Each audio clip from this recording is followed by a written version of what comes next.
suis le directeur général de l'ISRA. Qu'est-ce qui nous réunit aujourd'hui au niveau de l'ISRA? Voilà, il y a un événement très très important qui nous réunit aujourd'hui au niveau du CERAS. Pour vous qui habitez la zone, certainement vous connaissez le CERAS, le centre régional à l'amélioration et à l'adaptation à la sécheresse. Donc quand on parle d'adaptation à la sécheresse, ça veut dire qu'il faut créer essentiellement des variétés qui nous permettent de continuer la production, même en situation de crise, parce que la sécheresse, vous savez, c'est des pluies qui diminuent. Donc ici, dans ce centre, ils sont spécialisés dans ce domaine-là. C'est un centre régional qui existe depuis 1996 et qui travaille dans la création variétale, pour le Sénégal d'abord et pour la sous-région, parce que comme je l'ai dit, c'est un centre sous-régional.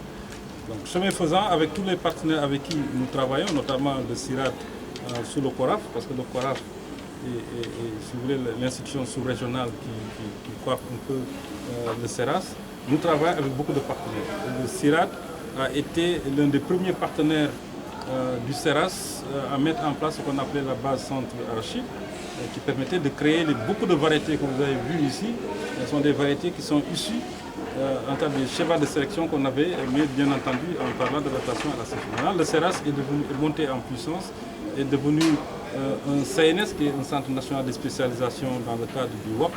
Le WOP, c'est le programme de productivité agricole en Afrique de l'Ouest financé par la Banque mondiale. Et ce CERAS, nous sommes en train véritablement de le transformer en centre régional d'excellence.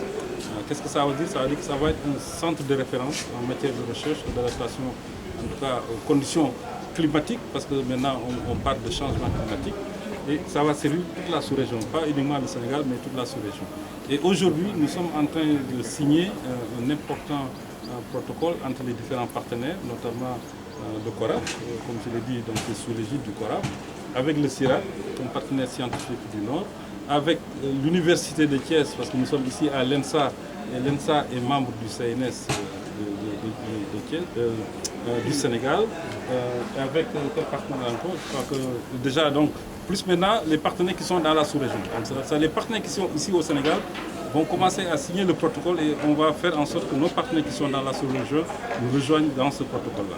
C'est un protocole qui est très important parce que ça tourne encore autour de l'amélioration variétale, c'est l'intensification, amélioration variétale en Afrique de l'Ouest. Donc vous allez entendre, on va parler de IAVAO, il va falloir vous habituer à cette expression, IAVAO. Et donc ça va nous réunir, nous tous, autour de la même problématique de comment faire pour créer encore des variétés productives pour qu'on puisse avoir une agriculture encore productive et durable. Et comme vous le savez, dans tous les pays que je n'ai pas cités, qui sont des pays de la sous-région, nous travaillons tous pratiquement dans l'autosuffisance alimentaire et bien entendu, en ce sens-là, la sécurité alimentaire. Mais ce qui nous amène ici, c'est travailler vers l'autosuffisance alimentaire sur les grandes cultures, sur les cultures essentielles, sur les cultures de consommation. Ici, nous travaillons sur ce qu'on appelle les céréales sèches, notamment le mil, le maïs, le sorgho et le fognon. Et vous savez très bien que les Sénégalais connaissent très bien le mil. Et donc, il n'y a pas de raison qu'on ne puisse pas avancer la recherche sur cette question-là. Étant entendu qu'on a même élargi à l'arachide, parce que le riz sans arachide au Sénégal, ça va passer difficilement. Parce que tous les gens qui mangent les sauces qui sont à base d'arachide voudraient effectivement qu'on continue la recherche sur l'arachide. Donc, le CERAS qui est là, pas uniquement les céréales, mais travaille aussi sur l'arachide. Donc vous voyez, donc c'est véritablement l'agriculture du Sénégal et de la sous-région qui nous concerne ici. Donc c'est ça qui nous réunit. Donc vous voyez, donc c'est un très très grand événement. Et nous essayons à ce que tous les partenaires qui sont associés au travail qui est fait ici, qu'ils soient présents, qu'ils manifestent leur solidarité, qu'ils montrent leur engagement. Et ça nous permettra effectivement d'aller vers l'excellence, comme je l'ai dit, et aider nos politiques à aller vers tout ce qui est autosuffisant. Vous savez très bien au Sénégal, avec le plan Sénégal émergent, suite à la vision du président de la République, et mise en œuvre par le PRACAS, avec le ministère de l'Agriculture et de l'équipement rural. Toutes les questions qui sont posées ont un pendant de recherche, et ce pendant de recherche, c'est ici au CERAS qu'on va essayer en tout cas de trouver les variétés productives qu'il faut pour qu'on puisse avoir une agriculture durable qui puisse attaquer les marchés, que ce soit marché aussi bien au niveau national qu'au niveau international. Par exemple, toutes les variétés qui sont créées ici sont diffusées dans la sous-région.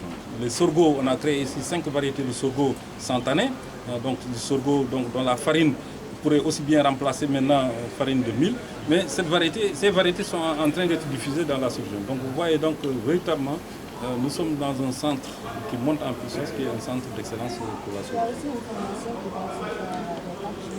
Voilà, important volet, parce que je pense qu'un centre de recherche, en cas les chercheurs partout où ils sont, il y a toujours un volet formation qui accompagne le travail.